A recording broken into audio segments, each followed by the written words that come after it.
रूस के राष्ट्रपति व्लादिमीर पुतिन को लेकर एक बड़ी खबर सामने आई है।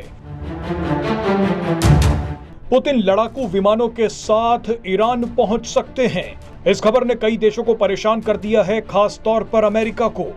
बताया जा रहा है कि पुतिन जिस विमान से ईरान पहुंचने वाले हैं, उस विमान को 4 सुखोई फाइटर जेट्स घेर कर चलेंगे।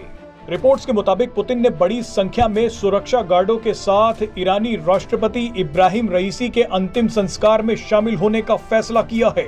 हालांकि रूसी विदेश मंत्रालय ने इस पूरे मामले पर चुप्पी साध रखी है। पुतिन का लड़ाकू विमानों के साथ ईरान पहुंचना इस बात को संकेत देता है कि ये मामला अब दबेगा नहीं, बल्कि आने वाले दिनों में कई बड़े धमाके देखने को मिल सकते हैं। वैसे ये भी बताया जा रहा है कि भारत की तरफ से उपराष्ट्रपति जगदीप धनखड़ भी ईरान जा सकते हैं।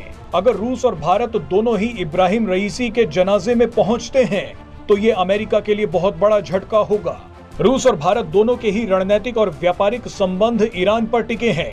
भारत और रूस के 2 बड़े प्रोजेक्ट्स ईरान पर ही निर्भर हैं। इसमें सबसे महत्वपूर्ण है international north south transport corridor. Bharat, रूस और ईरान इस कॉरिडोर का काम जल्द से जल्द खत्म करना चाहते हैं, लेकिन इसी बीच ईरान के राष्ट्रपति और विदेश मंत्री की मौत ने इस प्रोजेक्ट्स को अधर में डाल दिया है। इस कॉरिडोर से रूस और भारत को जबरदस्त फायदा मिलेगा। कॉरिडोर के तैयार होने के बाद रूस के सेंट पीटरबर्ग से भारत के मुंबई तक सामान सिर्फ 10 दिनों में पहुंच सकेगा। इस कॉरिडोर का एक बड़ा हिस्सा ईरान से ही गुजरता है। इसके अलावा चाबहार पोर्ट को लेकर भी चिंताएं हैं।